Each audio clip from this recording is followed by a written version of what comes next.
Hey everyone, it's Julie, and I'm back with my finished journal. This is for Nick the Booksmith's Deserted Island Challenge. And if you didn't see my previously loaded video, it had all of my supplies that I picked and the reason why I picked them. So if you want to watch that, I will link it below. But I just wanted to come on and show you my finished journal. So I used the cover. It was an old hymn book from my church that they were getting rid of.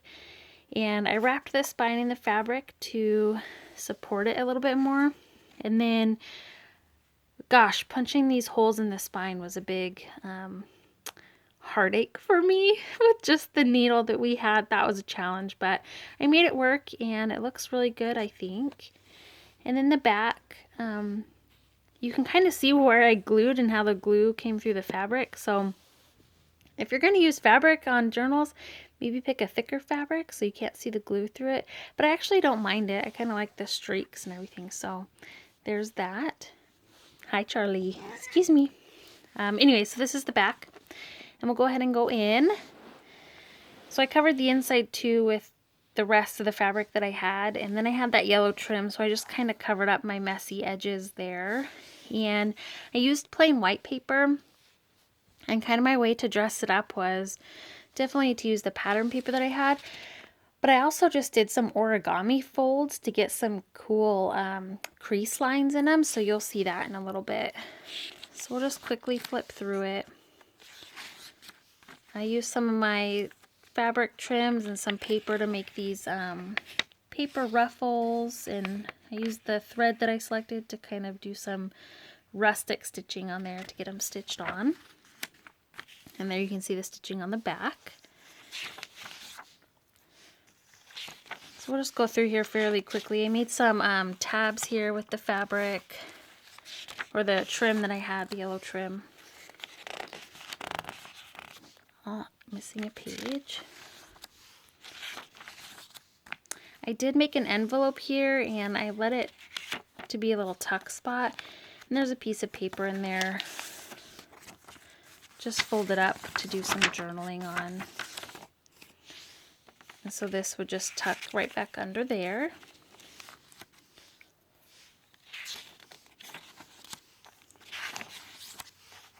I made a side pocket. I kind of ripped the edges of the paper just to give it some interest. Then I made some tags with my double-sided scrap of paper that I selected. And then to stitch that pocket on, I actually stitched the edge instead of glued it. And then I just tied a piece of fabric there on one of the stitches. And so here I just lengthened the pocket out and made a nice big flip out.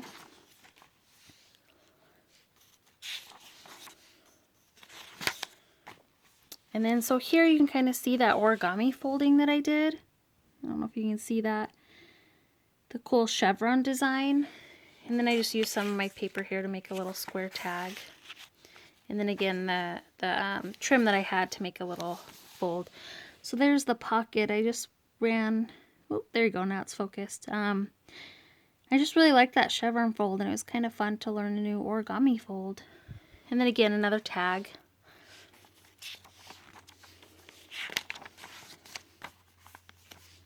And so this book has 3 signatures. Here's another one of those origami tags. And then I stuck some scrap of paper and some scrap trim, another tag.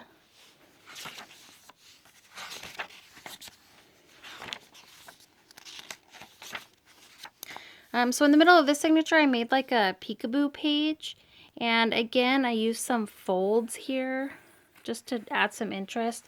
And then I made a large tag here to go into it. And I stuck, just kind of cut a half circle, although it looks kind of like an egg, and then tied some, or stitched some fabric there to the top. And so this side I did not do any folding on, so one side is folded and the other side is just plain paper. Again, another ruffle, paper ruffle, and then just some stitching on the side. On this side I actually stitched some French knots. Whoops. If you can see those there, to add just a little bit more interest to the pages.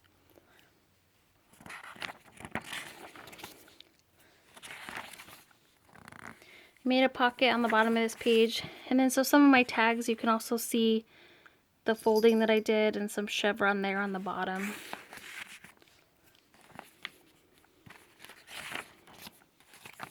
Again, another large flip out there. Stitching there on the side. And again, a tag with those fold patterns there.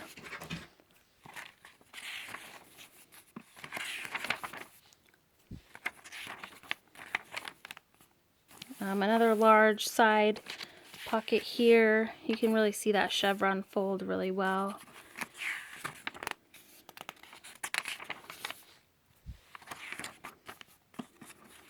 Just added some squares there for some interest. That patterned folding again. Well, maybe. Another paper ruffle with some stitching.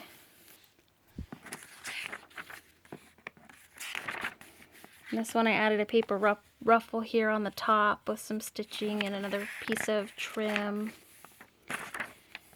And that's it. And the back of the book with that trim to cover up my funny edges again.